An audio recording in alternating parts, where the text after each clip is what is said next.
Hey, what happened with, I watched you on Conan, Artie, and what happened? I gave you the film clip to use, the videotape clip of the show. I know, they didn't use it. They don't want to use it. Who said that? I guess they were making some excuse like it was there late and stuff. And so what? I don't know. It was one of those times where I felt like I wish I was more famous, so I could have said, "No, come on, you gotta use it," because everybody else who goes on there, like if David Schwimmer went on with some clip from a TV movie, they would have showed it. Yeah, but your clip was a girl with cream cheese on her ass and us throwing bagels at it. Right? Well, why not show that? Well, I think sounds like right up Conan's alley. Yeah, I think it was too racy for them. Well, they didn't give me an exact reason why. I got there. Maybe it's demeaning to women. You ever think of that? Maybe. You know what? You got to take these clips and not let them see them beforehand. Yeah, that's what you got to do. You got to encode them. I got to sneak them on. Yeah. No, when I got there, the guy goes to me, "Hey, man, I saw the bagel clip. And it's hilarious." That's the first thing he said to me. Right. I go, "All right, you going to use it?" He goes, "Nah." Nah. And what was the reason why? And I said, "Why?" He goes, "Oh, we got so much other funny stuff." Because when I do those pre-interviews, when you're not really famous, they make you give them like 10 stories. I know. So they could pick from a bunch of them, you know. Right. And and this guy Dan Ferguson, who usually pre-interviews me, he's a real good guy, and it always goes well. So I had to trust him. He just said, "Oh, we got so much funny stuff. I don't think we need to use that." See, I'm lucky. I'm famous enough where I tell guys like Dan Ferguson, "I'm not talking to you." Well, that's what I'm saying. Like, if I was more famous, I could have went, "No, man, you're using the clip or I'm leaving." If I said that... Yeah, well, I think that clip was a little too much for them. I was trying to tell you that, yeah. But that's the one he requested.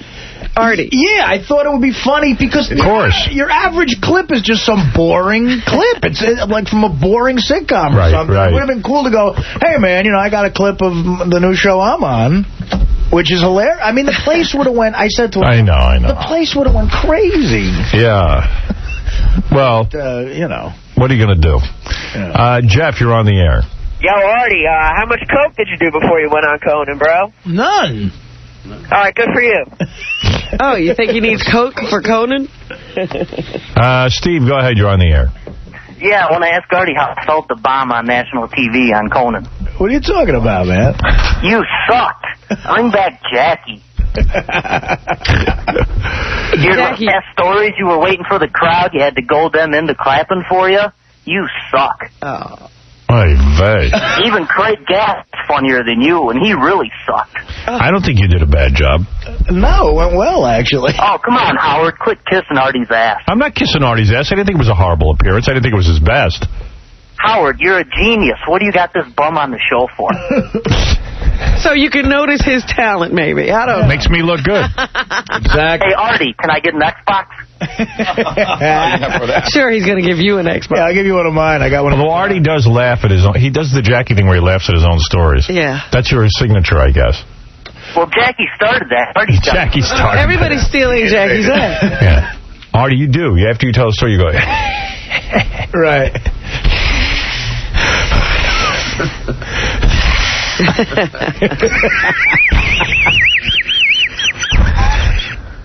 That's hard to get rid of. Right? That's a habit you're in. Yeah, I think ever since, even before show business, I used to do that. Right, see, I have the same thing. Right. Yeah, John, what is it? Nice pants, by the way. Go ahead. No, I can do my Artie impression. Go ahead. Hey, Ron Jeremy's the new Marlon Brando. By the way, I thought that was a funny bit. Yeah, what the hell? Hey, I love doing this. I'm like a hero to the strippers now.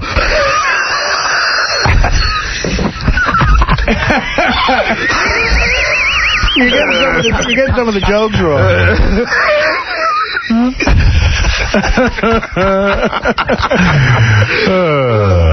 No, Howard's cool, though.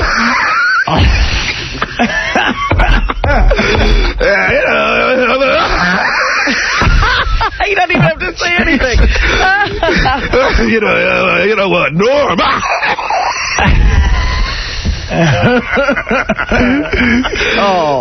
I used to hang out with Norm McDonald.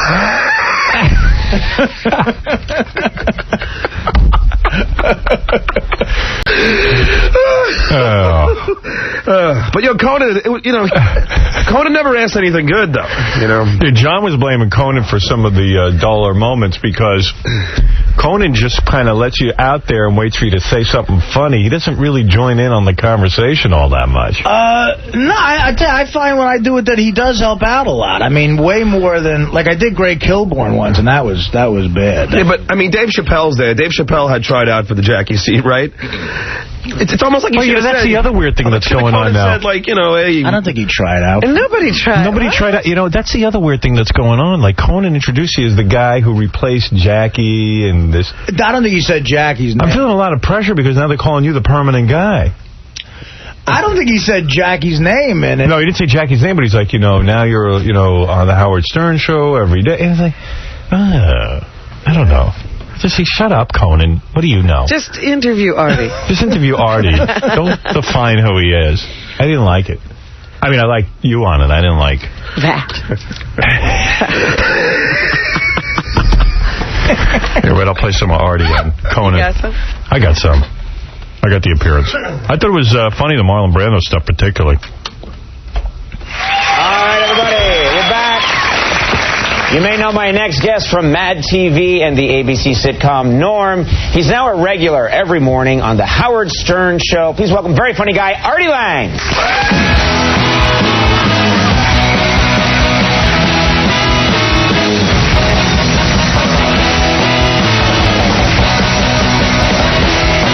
Radio. Oh, is that what that is?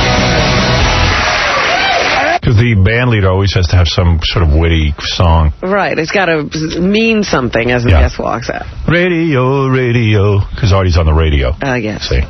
There's no Norm song. Hey, how have you been? I just snuck into Dave's dressing room and had some of that grape drink. It's way better than the juice, man. Oh, yeah. We've been missing out. Yeah. It's sweeter. It is. It's nice. Grape beer. Us white boys been missing out on a grape drink. Not me, my friend. Hey, I saw last night you had Ron Jeremy on. We did a bit with Ron Jeremy. Oh, you did Ron Jeremy? Yeah. I saw that last night. He's become like the Marlon Brando of porn now. You know, because on Thanksgiving Day I was watching all this porn. Mm-hmm. I always like. This is Artie. That was him laughing. No, you got your. On Thanksgiving, he was watching porn. That's his tradition. It was funny. It was a funny bit. Great. Artie was funny. Beginnings of your stories. All right. They draw in the whole family. Why should Thanksgiving be different than Easter?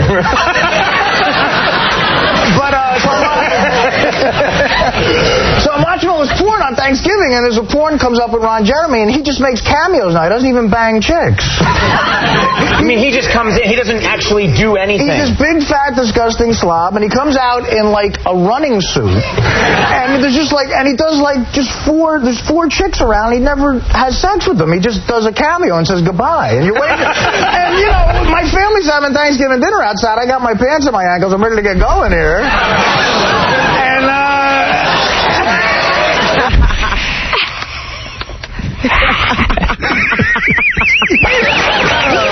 That's the unreleased Norman Rockwell painting. The Masturbator by Norman Rockwell. Yeah. No, but anyway. So he kind of feels like... Right, I have time issues. The cranberry sauce is coming out, and I got to sit through community theater with Ron Jeremy. Do you think he...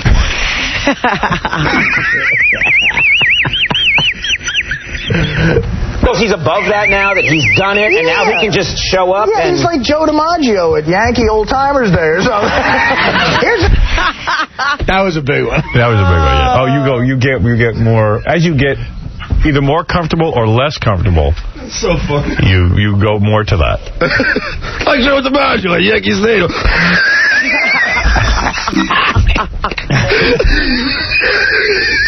Yeah. That's his comedy crutch. It's like dinner theaters. A lot of other people are laughing, too, I'd like to point out. All right. You're funny, Artie. Hey, Artie, you were funny. Very funny guy. Guy who's had sex with 4,000 women. Your friend and mine, Ron Jeremy. Hey, it's terrible. just tired. Now, we have a lot to talk about. I've had sex 4 times. I'm tired from that. Is that in your life? You don't even know you do that, do you? I know I do. Believe me, I know I do, yeah. You trying to change it, or are you going to keep it? I don't know. He's got to think about it. Trying to decide. You know, Artie's magic. Don't want to mess with it. Yeah. That's his comic delivery. That's right. When you got something that's working, Right. you want to stay with it. But they say you never should laugh at your own jokes in comedy. I thought that was the rule. Right. He's breaking the rule. Yeah. Look at you breaking the rule. There you go. Who are you to break that rule? I'm a rule breaker. Yeah, but look at you. I mean, who are you to break that rule? No one. This is a risk I'm taking in life. All right. It's with 4 different chicks. Oh, nice. Very good. We got to congratulate you on, since the last time you were here, you've been on the show for a number of years, and since we last talked, you got a pretty big job. You're on the Howard Stern show. That's right, man. This is nice for you. Hey. Yeah. You're going to have to clean up your act. You're going to have to get real clean real fast for that show. To me, that was me laughing at him, though, at least. Yeah. But it sounds like you're cranking up to say that. It's almost like he's having a heart attack. There's a lot of laughter going on. That would be great, though, one day if Artie does have a heart attack in the middle of one of those. Robin does, too. You laugh a lot. I do. She does. Because I know what I'm going to say. Yeah, Robin loves her own jokes. Right? She always laughs. Yeah. She I'm laughs. my own best audience. But somehow it seems different when you do it. Oh, no, it doesn't. No? No, it doesn't. It doesn't? What's with you two? Both of you breaking rules. The rules. Rebels. Rebels. We're out there on the edge.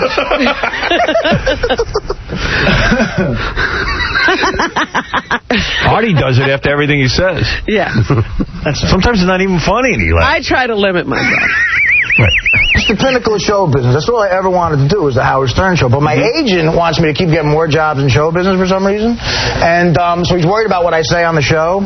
So the first time I was on the show, The Mummy Returns had just opened, that movie, and it made all this money. Right. So Howard looks at me and he goes, Artie, you think Brendan Fraser's an idiot, right? And I go, yeah.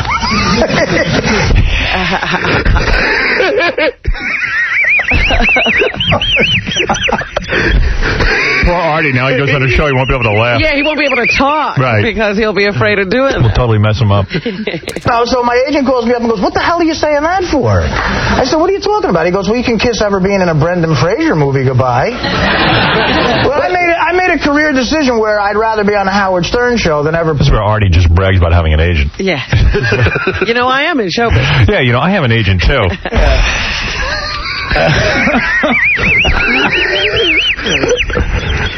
Hey, you know, Brendan Fraser's chubby best friend in a movie.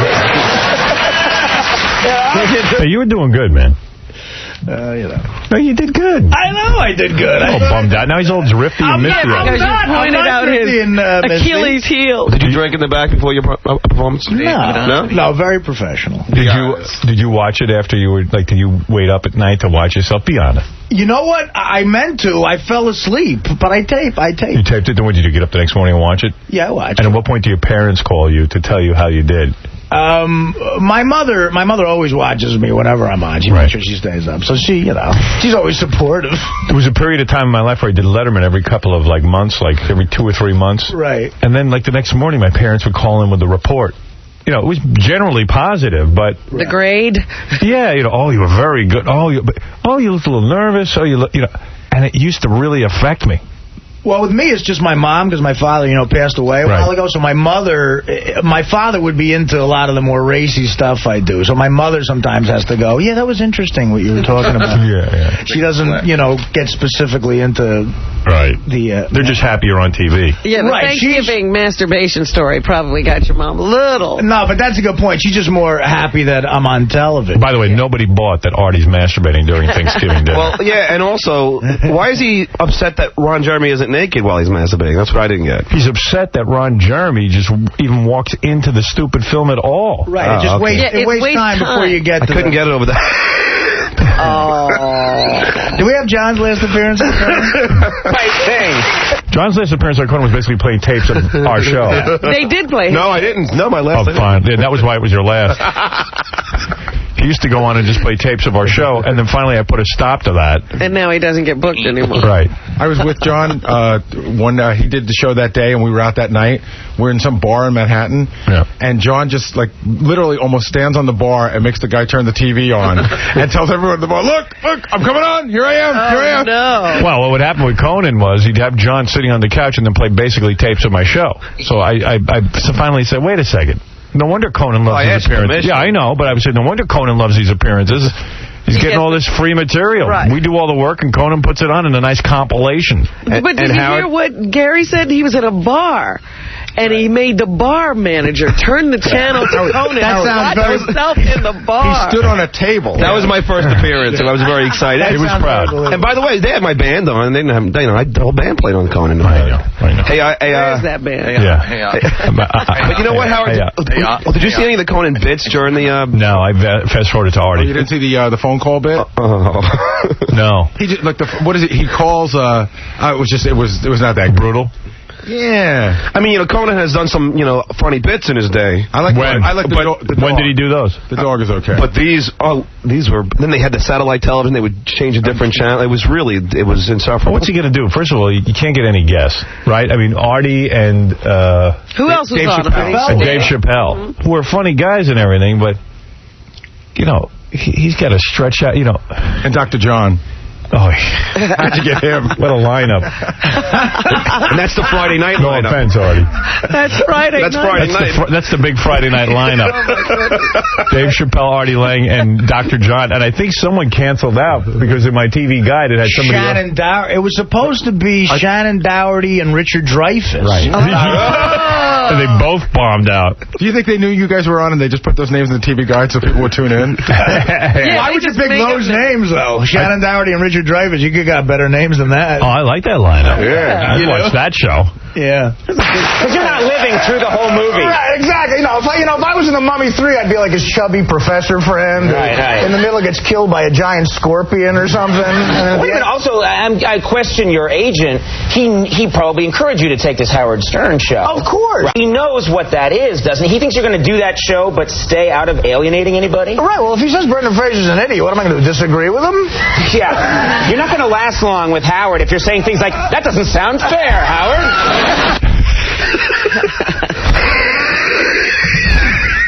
I haven't led a healthy life. What can I tell you? It's a disturbing laugh, too. Very, Right, no, it's very like I'm about to die. It's very Fleming. Death rattle. Very geezer-like. Yeah, geezer-like. I'm on the George Harrison fast track. Oh, man. But anyway, congratulations on a good appearance, Artie. It was very funny. You were funny. Did you watch it, Robin? No, I'm just listening here now. No, you did good. I find it very funny what you're saying there.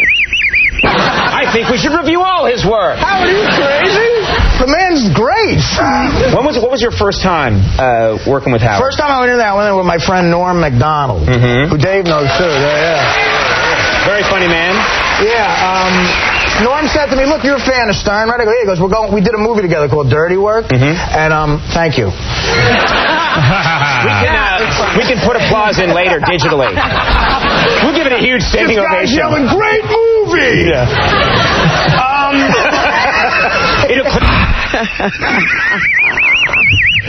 When you just listen to it, you notice it a lot more. Would be my voice in the audience. I enjoyed it too. Artie, you act good. So I went on with Norm, and he goes, "Hey, man, come on in." This is my Norm. He goes, "Hey, man, come on in to the show, and if the interview's going slow, I'll call you in, man, and we'll talk about the movie." I'm like, all right, cool. So, the interview's going all right, and he calls me in, and Howard says, "Yeah, bring Artie in." So as I'm sitting down on the air, 20 million people are listening. They're putting the headsets on me, and I hear Norm say this. He goes, "Hey, Howard, you like Artie? He got kicked off of Mad TV because of cocaine."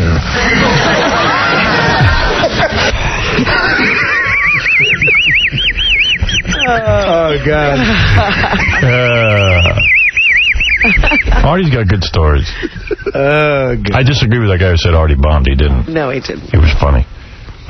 Hey, Howard. I thought, I got one piece of trivia. Yeah. You know, Artie told me that they put the dye on top of his head before he went on there? I saw that. Okay. You know what? I saw when you sat down it was your like, bald spot wasn't prominent. I knew they put it on you. Well, definitely. They always do on a TV show, you know, but the guy didn't really... You could still see I had one, though. Yeah, he didn't make the full commitment. Right. It just looked better than it normally does. I mean, why not just make it look like I got a bunch of hair? You know what it is? Conan wants to make it look like he's got young, hip comedians on. If you look too old, you can fall into Shecky Green category. So. I look like Don Rickles. Don Rickles, so they needed you to have a full head of hair. Yeah. You know, you needed to be 20-something. Right. Yeah. Chappelle came out and looked really cool with the hat he had on and everything, and I came out looking like Vic Payback. Yeah. I looked like Mel on Alice. You know what I was thinking about Artie's bald spot? Because it's in the back. Yeah. And you were wondering if he's going to go completely bald. Yeah. I'm afraid he's one of those guys who's going to go bald right up to the little fringe in the front. And he'll have that little tuft of hair in the front and nothing else. No, well, then I'll have to get rid of that. He should shave his head. That would look Artie's got enough hair now that he's fine, but... I'm not at shave your head point yet. No, what you got to do is realize... I think by the time he's like 40, that's when all his hair will be gone. It's not going to all go. The front, because the front is very full. Yeah. He's going to have like 3 strands of hair in the front. It's an odd hairline. My liver might give out far before 40. Right. You can only pray. You're hoping. Right. All right, I got to take a break. And so many people want to weigh in about Artie and his appearance. What did he say? Well, some people love him, some people hate him. It's the same with every one of us. Yeah. Yeah. It's just the way it's going to go for the rest of your life. Jay, what's up? Well, you know what? I first want to say, Artie, stop wheezing when you laugh, number one. I'm really upset that they didn't play that clip. Yeah, me too. And I don't understand what kind of cream cheese you guys use. None of the bagels I throw at Artie's sister's fat ass stick. You know what I'm doing today? I'm going to try to get some Bialys because I think those Bialys might work. Bialys are lighter. Hey, Robin. What? Robin, how you feeling? I'm good. Okay, I was concerned about you, my little eggplant. Thank you. Oh, okay. Well, All right, Jay. actually, Artie's sister, Take care. She came to your Conan appearance, right? No. Oh, I thought you said... No, she was gonna. She couldn't make it. Yeah, what's with your sister, man? This guy calls in every day about your sister. I don't know. He knows it gets to you. Yeah. It's just I don't know. I would think I would have met that guy before if he really knew your sister. Yeah. No, he does not know your sister. He just knows it gets to you. That's why he calls in. Yeah, Steve, go ahead. Hey, how you doing? Have you been seeing all these CNN George Harrison tribute shows? Yeah, they're all bad. Oh, God, they're bad. The one I just saw today was a half hour long, without commercials, 22 minutes, and at least 10 minutes was Bono talking about himself and comparing his life to George Harrison. He's Irish. I have many fans follow me around, too, and life's dangerous. I mean, come on. Bono. Yeah, and you know what else? Yeah, Bono sucks. You know, the funny thing is that one special I watched had clips of George Harrison, and every one he was smoking. Oh, no. And I'm sure whoever was editing the piece, you know, the irony was not... Purpose? Yeah, the irony was not lost. I mean, there's enough clips of George Harrison performing where he's not smoking, but every one of his casual moments, he was smoking a cigarette. One thing nobody brought up is all the comparison of him and John Lennon in their lives. I mean, John Lennon had a tremendous car crash in the 70s, survived it, walked away from it. Goes home one night in 1980, a guy shoots him to death. I want to meet the guy who tried to kill him in his own house, George Harrison. Yeah, he survived it. I want to meet this guy who couldn't take a cancer-riddled old man and stab him to death. Well, the wife was the one who beat him up. Yeah, the wife beat up the attacker. Oh, I'd better beat me up, that's the interview I want. I've never seen that guy interviewed. Well, you know what? Didn't they let him out? Oh, yeah. I don't think we could get him. We could get him? I just want to know how a woman beat him up when he had a knife. Well, he had it stuck in George. I guess he couldn't get it out. I guess so, man. Did you hear today at 4:30 the Harrison family would like us all to meditate as a... TM?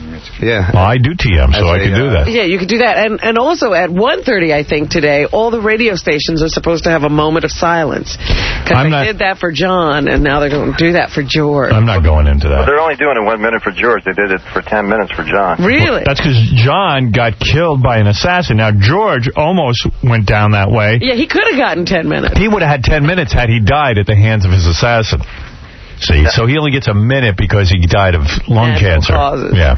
So so I guess it looks like Ringo's going to be the only surviving member to be able to legitimately sing When I'm 64, huh? You know what's really weird about all these tributes? If you think about it, huge tributes are kind of shallow. It's because, the guy had a nice voice and could write a couple of songs that would give him a tribute, but think about all the other people who need tributes, who never get them. People who really do something. Yeah, not until they're dead. What? Not until they're dead, maybe. Right. And he would have gotten a 10-minute tribute had he died at the hands of his assassin. That is the wrong time. He died at the wrong time. I think it's because he's not the popular Beatle. Well, that's the other thing. He was the unpopular Beatle. He wasn't John or Paul. Or even Ringo. Ringo at least had a personality. This guy, they used to interview him, he didn't have an answer. They go, well, he was the quiet Beatle, but he was very cerebral. No, he wasn't. He was dumb. Now says, oh, yeah, he was really funny. When? Yeah. He had a dry sense of humor. Yeah, he used to go... Do you think it's overkill now? Like, if Paul dies, be like, all right, enough already? No, Paul will be a big one. Yeah. Paul's a big one. How about Ringo? Ringo will hardly even get a minute. 30-second. Ringo's not as talented as George Harrison, though, right? I mean, you think songwriting and everything? No. Right. No, Ringo was not as talented as the other three. Ringo's best song was the Don't Come Easy, which was co-written and produced by George Harrison. Yeah, and you know that George Harrison did 9/10 of that. Ringo took a drumstick and said it goes here. Right. He just here. I don't know. It might be just my opinion, but I think All Things Must Pass was probably the best solo Beatle record there was. I think you're right. I think although I liked all the John Lennon solo albums. Well, that was good, too, but as far as being commercial, being deep, being political, being spiritual, I mean, that whole record, beginning to end, had good stuff. Yeah. All right. Well, anyway, all these tributes, the fact of the matter is, George Harrison only gets like a minute of silence on radio because he died of cancer. John Lennon beats him out because he died at the assassin's hands. And George Harrison, the thing they're afraid to say was he was the boring Beatle. He really had nothing to say. He's sort of responsible for his own death, his own early death, because he smoked so damn much. That's why. Okay, so let's go through some of the voicemail that's been coming in. A lot of mail about Artie because Artie was quiet on the show on Monday. Yeah. A lot of theories about why Artie was quiet. He had done Conan on Friday night. John and I were teasing him about his Conan appearance, and we think it threw him over the edge, but Artie says no. It was not. It was a little bit of a thing I was going through on a personal level. See, I don't believe that. No, you know what I think it was? It's something that a caller said that affected that a little bit. You know what? I got another voicemail that I didn't pull, and one of the guy's theories was that you were talking about how Conan introduced him as the new guy on the show, right? And you said words to the effect of, "Well, he's not the permanent guy; he's just here for now." And Artie does. Artie, we don't even have that kind of. Oh, that affected you? That's what I thought it was. It just. I thought you didn't want to be known as the permanent guy. Are you kidding me? This is the best thing that ever happened to me. I thought that. I knew it was that.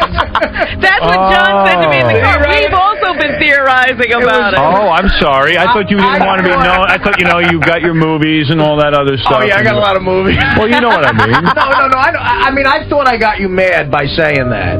No. And so you were quiet the rest of the day? No, believe me, I get preoccupied with stuff like that because it's, You're a moody guy. No. Wow. No. See, Howard, I thought it was that, too, because he figures he's the guy, and you said that he wasn't. I see. No, you said, I got upset that you said it put a lot of pressure on you to have me here, and then I went, all right, well, no, we never kind of said you were the permanent guy. I realized that. And I realized that saying it on national TV probably pissed you off.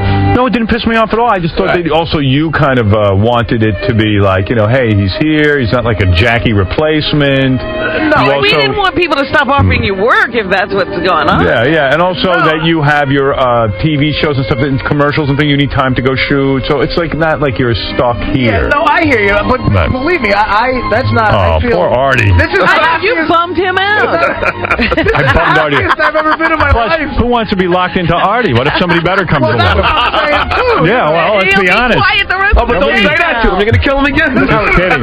How'd you hear that's what threw him over the edge. He's telling you this is the happiest he's ever been in his life, and you're saying, well, it could change at any minute. Oh, he's like a chick who's in love. Yeah. Oh, okay. No, in all seriousness, I said that because I didn't want Artie to, because I was kind of told that we were positioning it that he wasn't the Jackie replacement. But, you know, here, it's like he's saying, as a girl, he's in love with you, and you're saying, well, you're a pretty girl, but there's lots of pretty girls. I'm not so sure about you. Yeah, right. Well, yeah. Like, I don't want kids. Listen, I'm not even sure about Fred. He's been here 20 years. No. Actually, that caller was very perceptive in figuring that out. Is that it? Yeah. Oh, I'm sorry. Yeah, because I had been teasing John the day before. I thought John had killed you. Yeah, everyone's blaming me, and I said, no, Robin, it was Howard's Well, comment. the calls were endless, Artie. Here we go. Hey, see, I want to say you guys got to lay off Artie. The guy's contributing a lot to the show, and he went to a show yesterday after you abused him, and he didn't say anything. You got to let the guy breathe. He's doing a great job.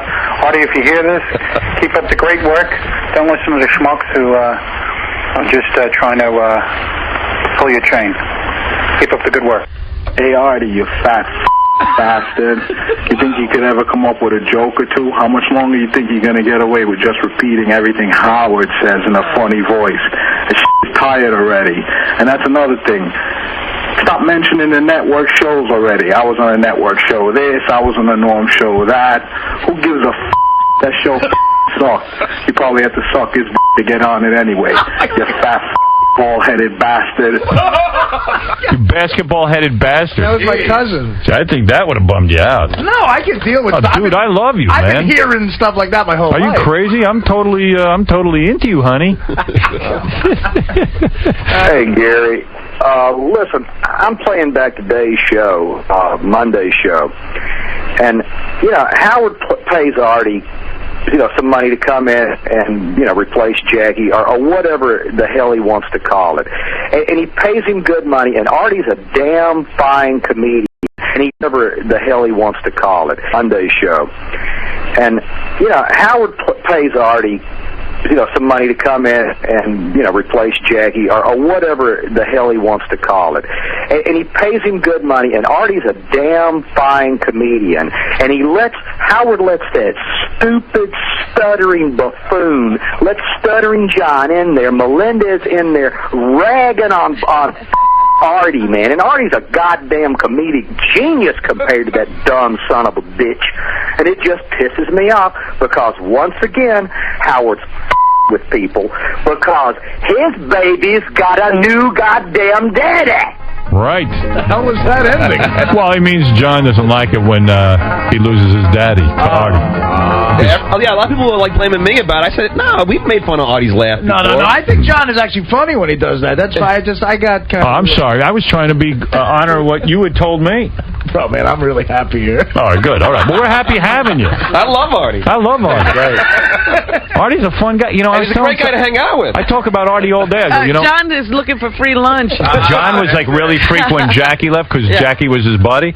Artie and John are now buddies. Yeah, I love hanging with Artie. You just got John. You know, he's Jackie's John replacement. You know, John, never be afraid of change. I told you I'd get you a new guy to hang around with. And Artie's, you know, more my age. Right. Artie drinks. Does he buy lunch, though? That's the question. We go back and forth. I think it's more an even kill than me and Jackie. And Artie gambles. Artie's fun. You know, and it's early on in the relationship, and Artie's still on uneven ground. He would pay every time for, you know, right now, John, if you made him. Right. No, I take Artie to Friars. It's fun. Sure you do. And finally, this comment. Hey, Artie, you big, fat, pouty pussy. You whiny little crybaby. All day yesterday you were crying because they busted on your crappy appearance on Conan. Get over yourself, you fat bastard. You got the easiest gig in the world. You're going to sit in the corner and whine and moan like a puss. I should come down there and kick your fat ass. I thought you were a real man from Jersey, you ex-junkie freak. Oh, no. Get over it. See, that guy was making good points. That's why the show was so great, because Artie, like, you know, you said something that really hit into Artie, and he shut up for 3 hours. I know. It's like you gotta bounce back faster than that. Poor Artie's such a sensitive guy, man. I'm not You are, I guess man. you are. But you gotta bounce back faster than that. It can't take a whole show. I am.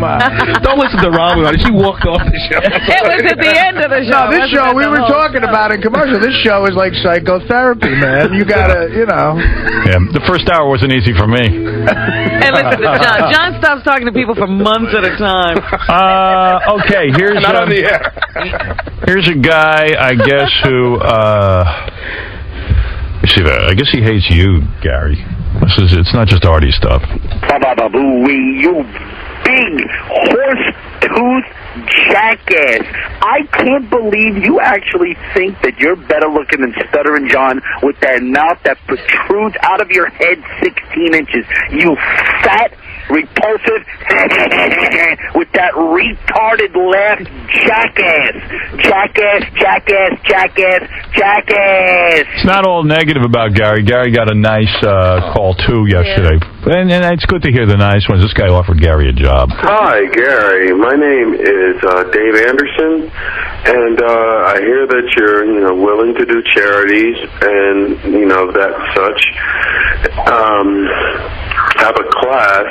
We're a 5th grade class, and we're doing a little class about prehistoric man, and you'd be perfect to come in, and you can actually demonstrate because there's no one better than you. I've looked around, I checked, and your teeth, your physique, just everything just says prehistoric. Right. So much more, too. I don't know. Do you want to hear a negative one about Stuttering John? Oh, why not? All right. He was upset because he was hearing so many negative things about him. No, it's Fred's email. Seems like it does like 5,000%. I'll go through the email next, and then I'll tell you what's going on here at the radio station that's particularly odd. Gary, it's Thursday night, 11:30. I've just finished watching the E! Show. I haven't seen Stuttering John. I don't know. I can't stay up late at night anymore. I've been watching this guy on tonight. I saw him for the first night on the E! Show. This guy looks like an old chicken. I mean, he got so fat. He's sitting there with a black shirt on. He's getting so fat he looks distorted. He's sitting there like Sam Levinson, all shrumped up. His belly's out. I mean, his face is swollen under his neck. It looks like he's ready to die. He talks about you. I was just looking at you. You look handsome. You're good looking. Not for nothing. I'm watching you all these years on the old Channel 9. You look like a gentleman. You really, really look good. Good, God bless you. That Stuttering John looks like he's going to die. He looks like an old chicken, like an old chicken, horrible looking. He better do something. Looks like he's ready to die soon. There's one that says, I'm jealous of Oprah. You bozo Howard Stern, you are so jealous of Oprah Winfrey that you are ashamed of her. And I'll tell you something, you wouldn't even have a show if you didn't have Robin. And now that makes me so upset, you got the balls to say the Howard Stern show. It should be the Robin show because she makes all the senses between all you dumb jackass. I recognize Stedman's voice. He's not fooling me. I mean, how dare this guy? Dead man. Here's a voicemail from Bobo. What's this one about? I don't remember. About him needing an Xbox. Oh, right. Oh, please. I don't even want to hear it.